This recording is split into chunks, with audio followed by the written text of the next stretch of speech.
네, 오늘은 자랑할 것도 두려워할 것도 없다라는 제목의 말씀을 우리가 함께 나누기 원합니다. 네, 사람들은 흔히 자신이 하는 일이 잘 되거나 무엇인가 좋은 일이 생기면 기뻐하고 뭔가 뿌듯해하곤 합니다. 또 반대로 일이 잘 생각한 대로 되지 않거나 어려운 일을 당하게 되면은 의기소침하고 스스로를 자책하기도 하는데요. 이처럼 자신이 어떤 일을 이루고 뿌듯해하거나 또 잘 되지 않을 때 자책하는 이러한 일들은 그 일이 나의 어떤 능력이나 노력에 의해서 잘 되고 못 되는 그 성패가 결정된다고 여기기 때문에 그렇습니다. 이것이 일반적인 세상의 가치관으로 생각하는 그런 방식이에요. 그래서 세상의 사람들은 너희가 성공을 할 때, 성공을 말할 때 성공은 1%의 재능과 99%의 노력으로 이루어진다라는 이야기를 합니다. 그런데 성경이 우리에게 말하고 있는 성공은 그렇지가 않은 것을 우리는 알 수가 있습니다. 본문 말씀, 우리가 읽은 말씀은요, 아수르와 유다에 관한 하나님의 심판을 예언하신 말씀입니다. 이사야 7장에서 12장까지 이 말씀이 쭉 이어지는데, 이 말씀은 북이스라엘과 아람 연합군이 유다를 이렇게 침공해 왔던 그 역사적인 사건을 배경으로 하는 그 배경 가운데 예언되어지는 연속적인 말씀입니다. 그 중에서 이 본문이 속해 있는 이사야 10장 5절에서 34절 말씀은 유다를 심판할 하나님의 도구로 이 아수르라고 하는 나라를 하나님께서 사용하실 건데, 그 아수르가 멸망당하게 될 것이다. 그리고 유다의 구원을 이루게 될 것이다. 유다의 남은 자들이 구원을 얻을 것이다 라고 하는 그러한 예언을 기록하고 있습니다. 유다의 아하스 왕 때에, 아하스가 왕이 되었을 때에 당시에 신흥 강국으로 떠오르고 있는 나라가 있었는데, 그 나라가 이름하여 아수르입니다. 이 아수르가 주변의 여러 나라들의 위협을 가하면서 침략하여서 그 나라들을 점점 점령해 가고 있었어요. 그래서 주변국들에게 이 아수르라는 나라는 위협적인 존재였습니다. 그런데 어떠한 신흥 세력이 이렇게 부흥하는 것을 못마땅해 하는 세력들이 꼭 있잖아요. 그래서 아람 왕 베가, 그리고 북이스라엘 왕, 아람 왕 베가가 아니라 르신, 그리고 북이스라엘 왕 베가가 연합군을 이루어서 이제 이 아수르에게 대항하기를 꾀합니다. 그래서 이렇게 우리가 함께 힘을 모아서 저 아수르 세력이 커가는 걸 우리가 좀 저지하자, 이렇게 모의를 하고 유다에게도 야, 너도 우리들과 함께 마음을 같이 하자, 이렇게 제안을 했습니다. 그런데 그때 이 유다가 그 제안을 거부해요. 그리고 오히려 아수르에게 손을 내밀어요. 그래서 이 유다가 너무 괘씸한 거예요. 우리하고 마음을 같이 해서 저 아수르를 무찔렀으면 좋겠는데 오히려 아수르에게 손을 내밀고 도움을 청하는 거죠. 그래서 이제 아람과 이스라엘 왕이 유다를 이렇게 공격해 왔어요. 그런데 이 연합군의 공격을 받게 되니까 유다 사람들은 막 이렇게 두려움에 떨고 있었죠. 그런데 이스라엘 민족이 같은 유다 민족을 이렇게 공격하는 것은 내가 다윗의 왕위를 영원히 지켜주리라 약속하신 그 하나님의 언약을 거스르는 행위였기 때문에 하나님 앞에, 하나님 보시기에 악한 행실이 되는 것입니다.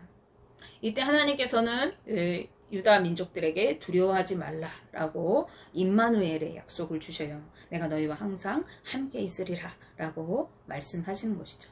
그런데 이 유다 민족들이 하나님의 그 함께 하심, 하나님께 내가 너희와 함께 할 테니까 두려워하지 말라, 이 약속을 붙드는 것이 아니라 오히려 아수르를 의지해 가지고 아수르에게 이렇게 도움을 청하는 거죠.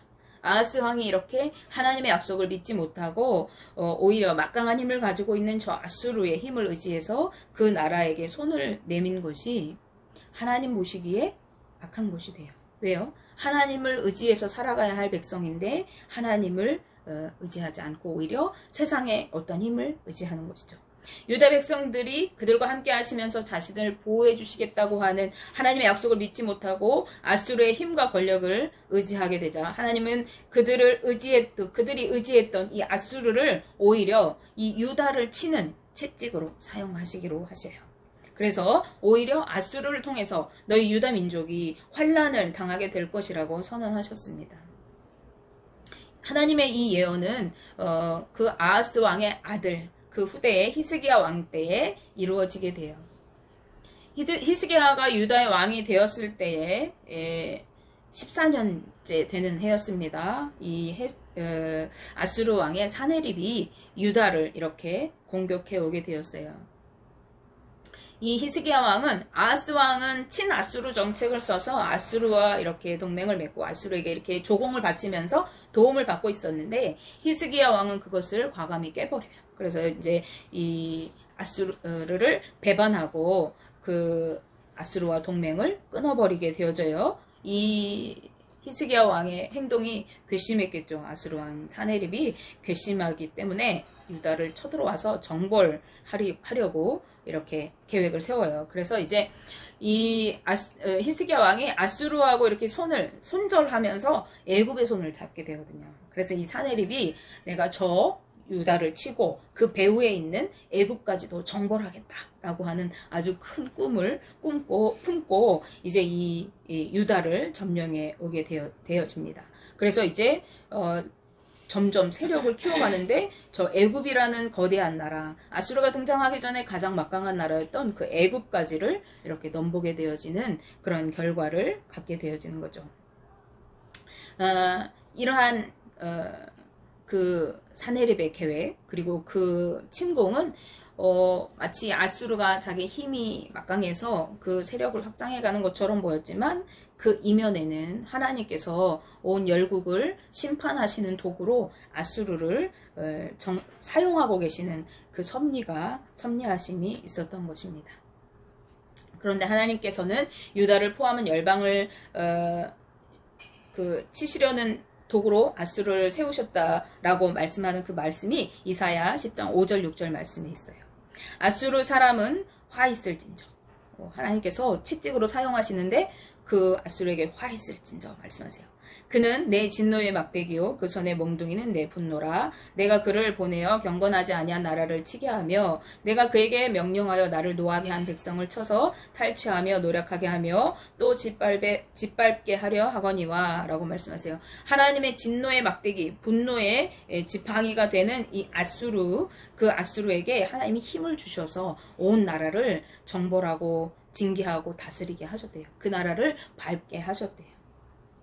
하나님의 진노의 막대기로 모든 백성들을 치게 하셨는데도 그러나 이 아수르가 하나님의 도구로 내가 사용되어주구나 이렇게 알고 있으면 얼마나 좋겠어요. 그것을 모르고 망각했어요. 그래서 교만해지기 시작했어요. 마치 내가 절대 권력자인 것처럼 내가 힘이 좋아가지고 내가 지혜가 많아서 내가 지략이 많아서 내가 똑똑해서 이 나라들을 정복하는 거야 라고 이렇게 생각했던 거예요. 그래서 이제 내가 힘이 세고 잘났기 때문에 이 나라들을 다 정벌해야겠다. 내가 그래서 더 부강한 나라가 더 힘센 나라가 돼야겠다. 자기 어떠한 탐욕을 충족시키기 위해서 모든 나라들을 이렇게 정복의 대상으로 삼았어요.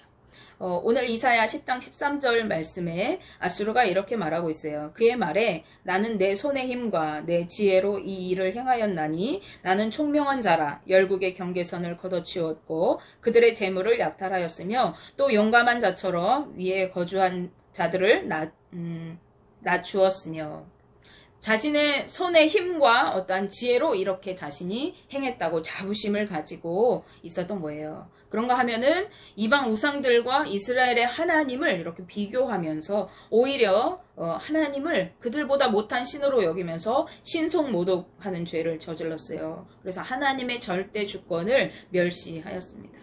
10장 10절에서 11절 말씀 함께 보실게요. 내 손이 이미 우상을 섬기는 나라들에 미쳤나니 그들이 조각한 신상들이 예루살렘과 사마리아의 신상들보다 뛰어났느니라. 내가 사마리아와 그의 우상들에게 행함같이 예루살렘과 그의 우상들에게 행하지 못하겠느냐 하는도다 라고 말합니다. 우상들보다 볼품없는 저 이방의 우상들보다 볼품없는 예루살렘의 우상들을 자신이 능히 멸할 수 있다라고 말하는 거예요. 하나님을 다른 우상들과 비교하는 것도 모자라서 그보다 못하게 여겼던 거예요. 따라서 이 예루살렘의 하나님, 예루살렘의 우상쯤이야 내가 충분히 이길 수 있다라고 이렇게 말하는 것이죠. 따라서 하나님께서는 아수르를 통해서 유다를 포함한 모든 열국을 심판하시고 난 후에는 이 아수르를 또한 철저하게 심판하여서 파멸하게 이르실 것을 오늘 예언하고 계십니다. 그리고 아수르가 멸망하게 될 그때에 유다에 남아있던 자들이 회개하고 돌아올 것이고, 그리고 더 이상 세상을 의지하지 않고 이제 이 돌아온 유다에 남은 자들이 여호와 하나님만을 진실되게 의지하고 하나님께로 돌아올 것을 말씀하고 있어요.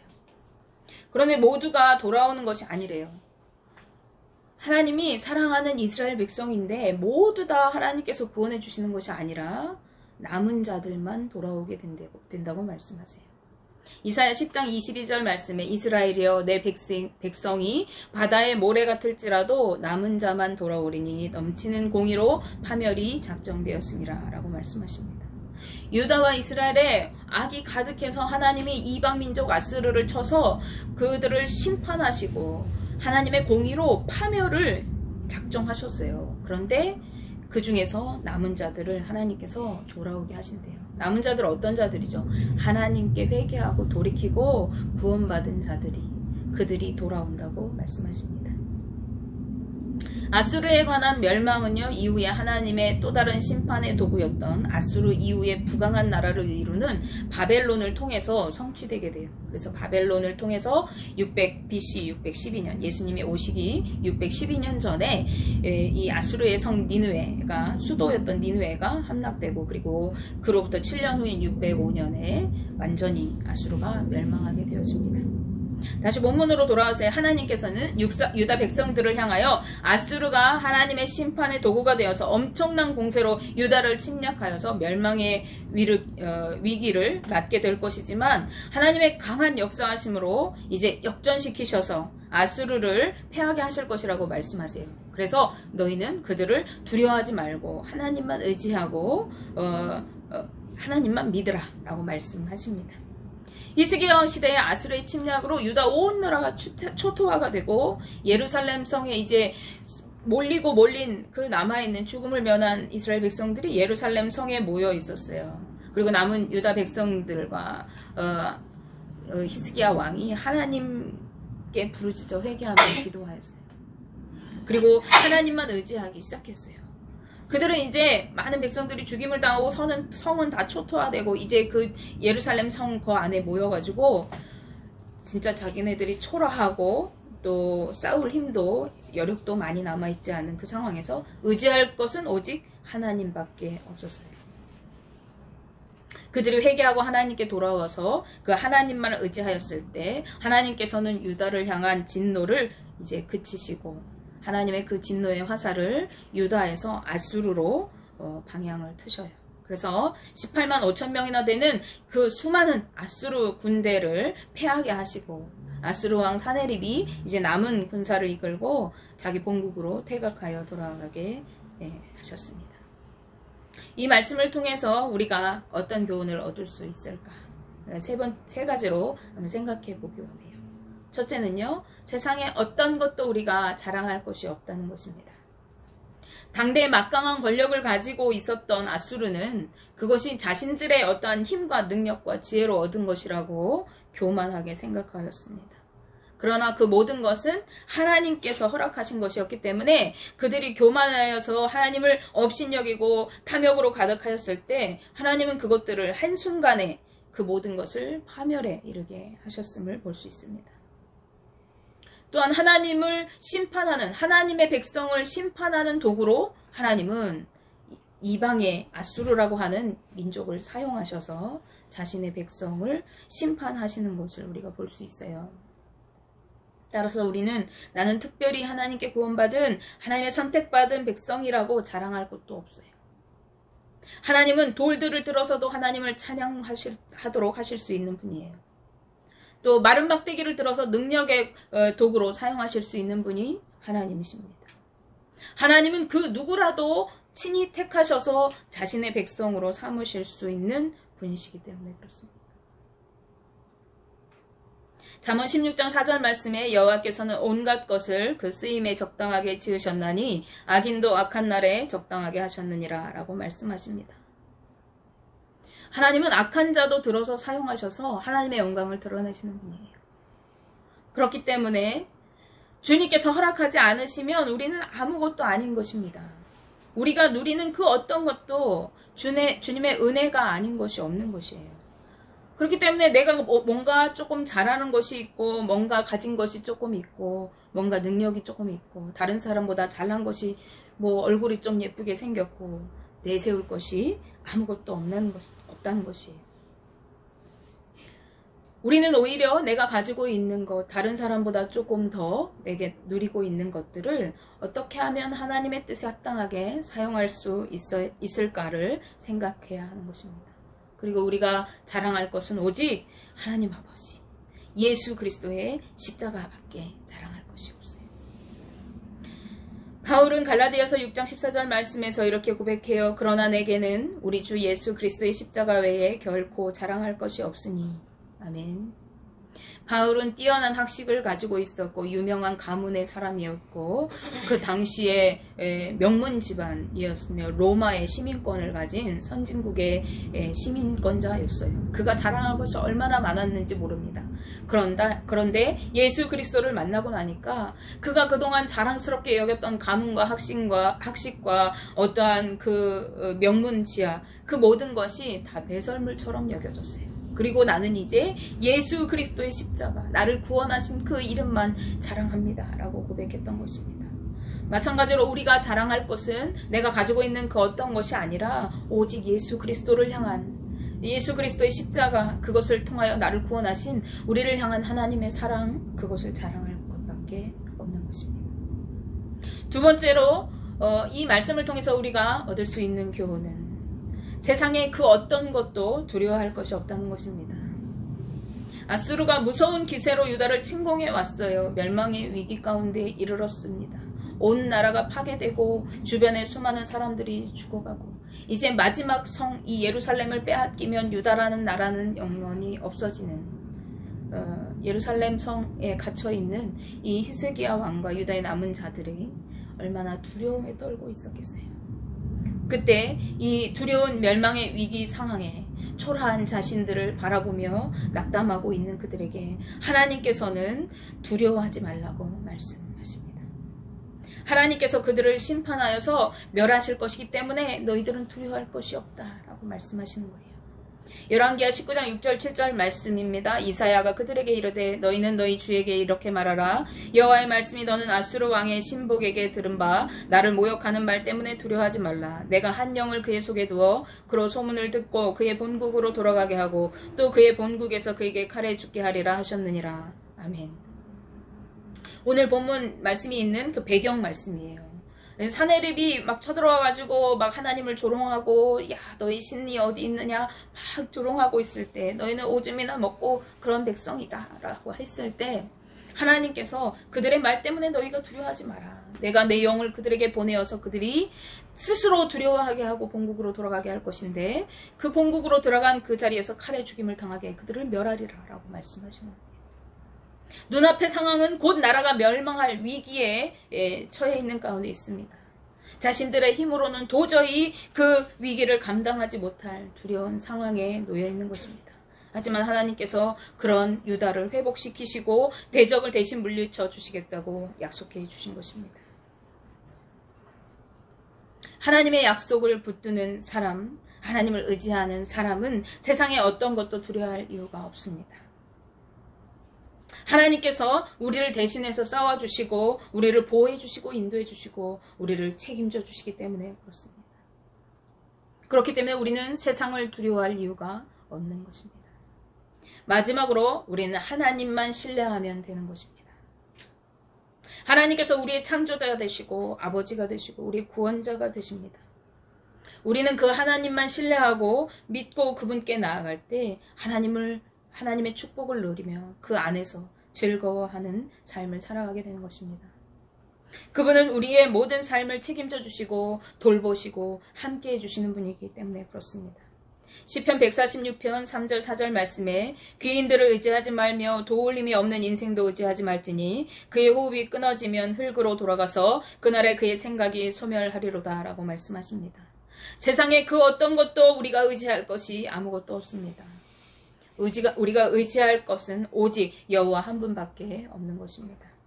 잠언 16장 3절 말씀에는 너희 행사를 여호와께 맡기라. 그리하면 내가 경영하는 것이 이루리라 라고 말씀하십니다. 이것이 하나님의 자녀된 우리 믿는 자들이 누리는 축복이요 특권인 것입니다. 주님이 책임져 주시는 삶, 주님이 보호해 주시고 함께 동행하여 주시는 삶, 주님의 은혜를 누리며 살아가는 삶, 주님이 우리와 함께 하시는 삶은 우리가 그분만 의지하고 믿고 신뢰하며 살아갈 때 우리의 인생을 그분이 책임져 주시고 우리와 함께 하십니다. 우리의 자랑은 오직 예수 그리스도 안에서 누리는 이 은혜와 축복의 삶인 것입니다. 여러분은 무엇을 자랑하며 살아가십니까? 또는 무엇을 두려워하며 살아가고 계십니까? 여러분이 믿고 의지하며 살아가고 있는 것은 무엇입니까? 내가 하나님을 믿고 의지한다고 하는데 돈을 의지하여 살아가지 않습니까? 사람들의 인정을 의지하여 살아가지 않습니까? 지식적인 것을 의지하여 살아가고 있지는 않습니까? 원하기는 우리 동성교회 모든 가족 여러분들이 오직 여호와 하나님만을 의지하고 전심으로 믿으며 예수 그리스도로 인하여 누리는 하나님의 사랑과 은혜만 자랑하고 세상에 맞서서 두려워하지 않고 당당하게 승리하는 삶을 살아가게 되시기를 주님의 이름으로 축복하며 기도합니다.